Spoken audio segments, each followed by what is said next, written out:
Welcome back, and at this point we now conclude the full Julio-Claudian line with the last two emperors, Claudius and Nero.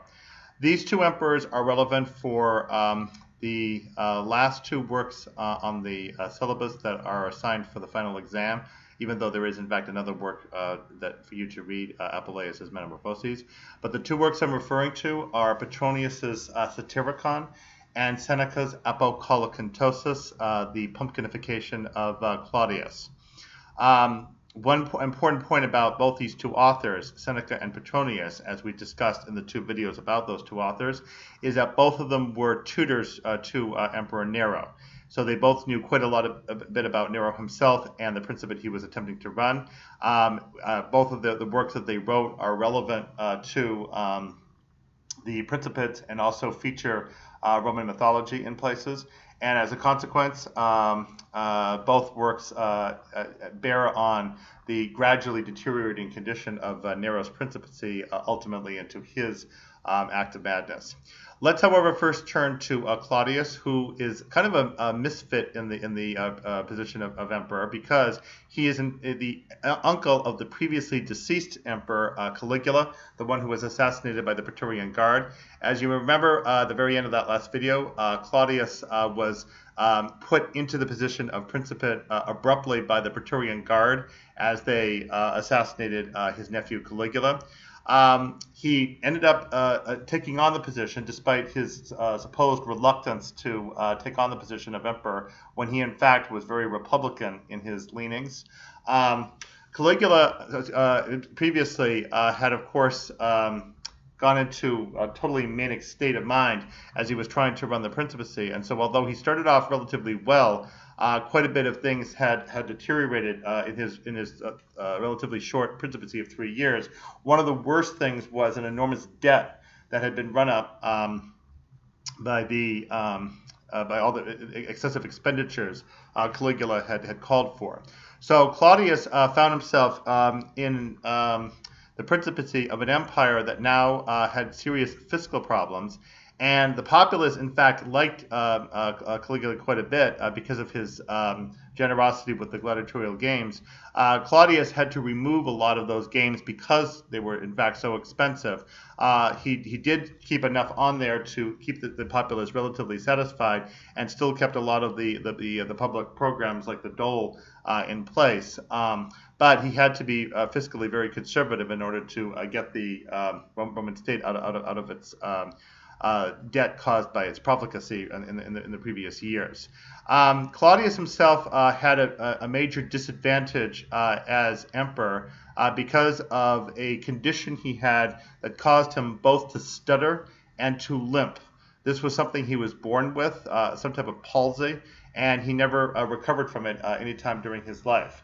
And not surprisingly, as the Julio-Claudian family expanded, it was usually assumed that nothing was going to be done with Claudius, that he would never be fit to marry anybody, and that there was never certainly any possibility of his ever becoming emperor. So the irony of his actually being up there becoming emperor was rather surprising, to say the least.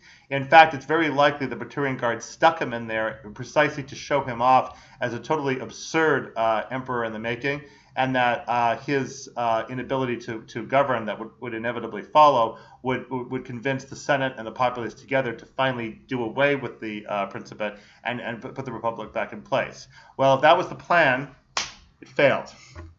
Because Claudius, despite his palsy, was in fact a brilliantly intelligent and very well-studied student of history. He apparently wrote a work about the Etruscans that we do no longer have, and also wrote quite a bit of other historical works, as well as was studied very closely the historical works of his teacher Livy in particular. So Claudius knew his stuff, and he had a really great noggin up here behind the stutter and the limp. So Claudius was in fact a relatively effective emperor, and even though he may not have been happy becoming emperor at the beginning, once he took to it, he managed it relatively well.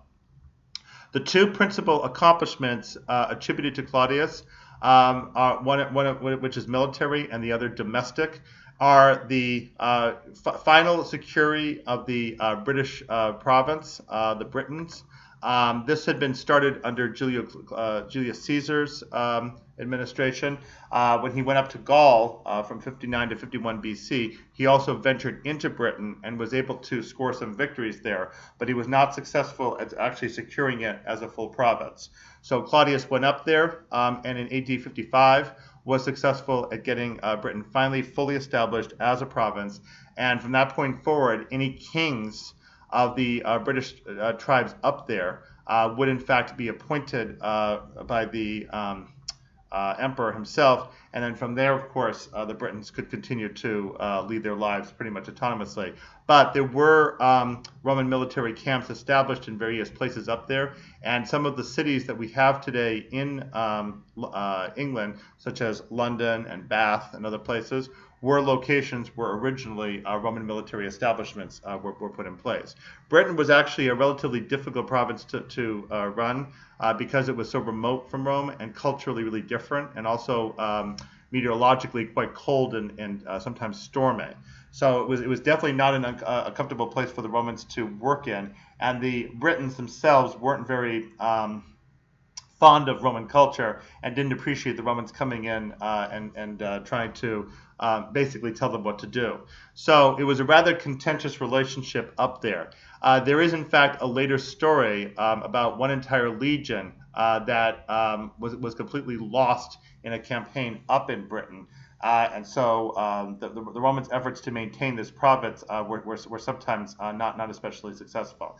The reason why we have England and Scotland the way they are today split off is that Emperor Hadrian, much later, after the unsuccessful effort to secure things further in Britain, including actually going up into Scotland, then called Caledonia, that was one of the main desires of the governor Agricola at that time, finally had to determine that Scotland, Caledonia, was just simply not reachable for the Romans, and he built a long wall, which is still there today in ruins, Hadrian's Wall, to split off the southern part of the British Isles from the northern part. And it's that division between the two that finally establishes Scotland, Caledonia up here, and Britain over here, and that finally made the two different territories, Scotland and England, and that's why those are there today. The Romans did know about Ireland, incidentally. At that time it was called Hibernia, named after the word for winter. The Romans did consider trying to invade into that area as well, but that ultimately never came about because Ireland was simply too remote for the Romans to be able to curl their imperial forces up there far enough to be able to come down and try to secure it. So that eventually was abandoned. Okay, so Britain, which really refers to England, was established as a province finally by Emperor Claudius. The other major accomplishment for Claudius, domestically back at Rome, was the port of Ostia. You may remember that Ostia suffered a pirate attack back in 68 BC, and it was that attack that led to the special powers that were committed to Pompey the Great for him to go and take on the pirates. So in days since then, Ostia had never really been properly organized in order to function as the trade center for imports and exports up the Tiber River and then down out into the Tyrrhenian Sea and eventually into the Mediterranean Sea. So Claudius finally got Ostia rebuilt and restored as the proper import-export harbor for Rome. And so that too was a major accomplishment because now imports and exports could come in and out much more freely. So those were good things about Claudius's administration. But the impression that he gave of being this stupid, stuttering person and, of course, limp and so forth did not really fare too well with the populace. It still continued to think of him as a somewhat silly person, even though he did actually administer well and he did feed them and entertain them reasonably well. The big difficulty that Claudius had was his marriages. He actually did end up marrying 4 times, but none of the marriages was successful. His third marriage was to a woman named Messalina, And the two of them had a son named Britannicus, who by rights should really have been the next heir to the Roman Principate. However, Messalina fell in disgrace because she attempted to organize a coup to overthrow her husband, and it was somewhat the same type of deal as with Tiberius and Sejanus. And ultimately, although it was unsuccessful, it really scarred Claudius emotionally when he had to have Messalina executed. And as a consequence, he not too long married thereafter his cousin, of all people, named Agrippina. And from a prior marriage, she herself had a son who we now could say is the future Emperor Nero. It turned out that Nero was older than Britannicus. So once Claudius and Agrippina were married, Claudius ended up rather reluctantly adopting Nero as his son. And so upon Claudius's passing, Nero would be the next one to come into line. Now, Seneca observed several unsatisfactory things about Claudius. And it was these unsatisfactory observations that were the basis of his Apocolocatosis. One thing is that Claudius, even more intently than Tiberius, got very interested in the law courts. Unfortunately, especially because of what happened with Messalina, Claudius, like his uncle, became very suspicious of people and started in with a fresh round of maiestas trials, which didn't happen as much under Caligula, but they got going again. And then Claudius himself sat as the judge for a lot of these cases because he was really interested in the law and quite knowledgeable of it. But unfortunately, his ability to judge was compromised by his tendency to fall asleep in the middle of the trials. And when that happened, he would only hear part of the case and then render partial verdicts on the basis of the part of the case that he happened to hear. In addition, because of his suspicions, he became very capricious with maiestas accusations and eventually accusations. So these things, plus just his general kind of ill way of handling himself. He had various physical ailments and such that sometimes resulted in things happening that were a little embarrassing and so on, resulted in a rather comic, satiric figure that Seneca took advantage of when he wrote the Apocolocatosis, making Claudius as this dirty old man who, with a long rap sheet of inappropriate executions of friends and family, so that when Seneca wrote the work, he has Claudius go up to Mount Olympus in order to find out whether he could be deified as a god, as was the tradition for most emperors. And instead he gets sent down to hell because of all the accusations that the ghost of Emperor Augustus makes against him. It's really outstanding to see here Roman mythology and one of its best points being used satirically in order to make a specific political satire against the Roman Empire. So make sure that you read Seneca's Apocolocatosis carefully along that line, and we will discuss that work as we've been doing with all the literary works of this course in a separate video. So Claudius himself in real life eventually came to grief in AD 54. The story goes that he was served mushrooms for dinner by his wife Agrippina, and among the mushrooms was one that was poisoned, and that finally brought Claudius down in AD 54. And again, because of the adoption of Nero, Nero immediately acceded to the Principate. Now, Nero himself may not have been particularly keen on becoming emperor because he himself was much more interested in Greek culture. And he did a lot of time in Greece learning how to dance and sing, and also paint and do other forms of artwork and such, none of which he did well, it turned out, but he thought he was very skilled at it, and in fact he was not.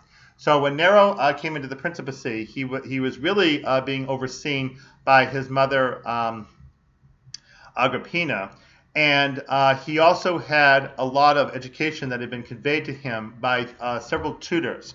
Among them were Seneca, the author, and Petronius, the author. In addition to that, Emperor Claudius, one other thing that Seneca had not been pleased about, had been schooled a great deal by freedmen. This was, in fact, one of the first occasions in which freedmen, that is, liberated slaves or manumitted slaves, now started to play an active role in the administration of the Principate. Seneca did not like this, and he satirizes it in the Apocalyptosis. But some of these freedmen stayed on and became tutors for Nero, and among them was the original Praetorian Guard named Burrus, B-U-R-R-U-S. So Nero had several tutors, and one point about these tutors, in addition to educating him on morality and good leadership, were also to protect him from the overbearing relationship from his mother Agrippina, who was quite a formidable woman. She had her own ideas about how the empire should be run and what Nero should be doing, and she, in fact, clashed quite badly with Nero's tutors, all of whom tried to steer Nero in different directions, and in fact did not get along with her at all well. There was also one other thing about Claudius that Seneca was displeased with, and that is, as a favor, Claudius started the tradition of giving out citizenships. Citizenship originally was a relatively closely regulated process under Emperor Augustus and also previously in the Republic as to who was entitled to receive citizenship. Usually it would have to be specially granted by a Roman official to be able to become a full Roman citizen if one was not already. But now Claudius started dealing out the citizenships willy-nilly, and in Apocalyptosis there's a point, you may remember, when Apollo is talking to the three fates about whether it's time to get Claudius actually dead, let his ghost go, and the fates are reluctant. One of them says, well, wait a minute, we shouldn't do that yet because there are still some far-off peoples that Claudius hasn't been able to give the citizenship to. We can't deny them. And then Apollo talks her out of it. Yeah, well, it's actually time. So that's obviously a pillory on the fact that Claudius was giving away citizenships just way too freely. It would take some more years, but the year eventually came under Emperor Caracalla, when in fact all Romans all together, all through the empire, finally received universal citizenship. But that was a good another century away to happen. Okay, so these are the kinds of background circumstances in which Nero came into the Principate. Now, Nero was married to a woman named Octavia, who got along quite well with her mother-in-law Agrippina, a rather difficult thing to do. But unfortunately, at some point, Nero took up with a mistress named Poppaea, and Poppaea ended up having an unborn child herself, who would probably have become Nero's heir. This ended up becoming a huge strain on the relationship among these four people: Nero, Octavia, Poppaea, and the mother Agrippina. And that would eventually lead to disastrous results for the Julio-Claudian line, which is quite simply that it stopped. There was no heir, in fact, and this is the reason why. Initially, Nero appeared to do quite well with the Principate, kind of in the same line as his predecessor Caligula. Under the able supervision of his various tutors, he was really good about administering the domestic policies of Rome itself properly. He did some, not too much campaigning, probably, again, because of his interest in Greek culture. He may not have been too interested in the military, but initially he seemed to do quite well. However, the personal strain with his mother eventually proved to be too much, especially because of her objections to the presence of Poppaea. He eventually arranged to have her murdered. It actually took 2 tries because he tried to drown her from a ship that collapsed, but she swam to shore and escaped. So finally he sent soldiers to her house to murder her. And the story goes that she pointed at her womb and said, "Strike me right here. This is where I gave birth to my murderer." And then she was cut down. Nero, also suspicious of Britannicus, eventually arranged for his murder as well. This was itself an unsavory tradition that had happened with Caligula, who at some point eliminated his competitor for the throne, Gemellus, one of Tiberius's other relatives. So the same thing happens here. Britannicus departs from the scene, and that means now that Nero does not have a backup for himself in case anything happens to him. Um, Nero, after he killed Agrippina, ended up killing his wife Octavia. But then there was an argument that broke out between Nero and Poppaea, the story goes, and eventually Nero kicked Poppaea to death, and that, of course, caused her to have a miscarriage as she died, and so, therefore, there was no chance of saving the baby. So with all that, and with no further marriages or mistresses with Nero, there were no further children, and as a result, the Julio-Claudian line was going to come to an end.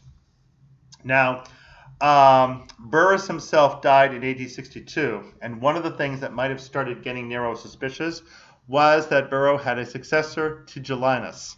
And Tigellinus was very similar to Sejanus. He too gradually was able to arrange for the overthrow of Nero, and unlike Sejanus, Tigellinus was much more subtle about it, and he was able to pull it off, and in fact outlived Nero. So that it may have been because of Tigellinus' influence that Nero became so suspicious in his later years. And of course, without his mother and gradually without the various tutors around to school him, he may simply have lost track of how to govern the emperor properly. So okay, Nero is gradually getting closer to the deep end, and then of course comes the major tragedy in his reign. One summer morning in AD 64, the Romans woke up to find their city ablaze. It appears that possibly in one of the stores, a lighted lantern or something might have been knocked over, and it caught that particular building. And unfortunately, because of the way Roman houses tended to be built, they were all clustered together without firewalls. So once one house got going on fire, the fire very quickly spread. So it took actually 2 to 3 entire days to get the fire put out, and by the time the fire was finally extinguished, about 3/10 of the city was destroyed, and major sections of the remaining 7/10 of the city were either also destroyed or very badly damaged.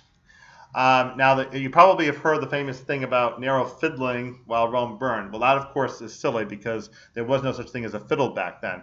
There were the local stories at that time were that Nero stood on top of a tower and started playing a lyre and singing an aria to the fall of Troy. None of this, however, is accurate.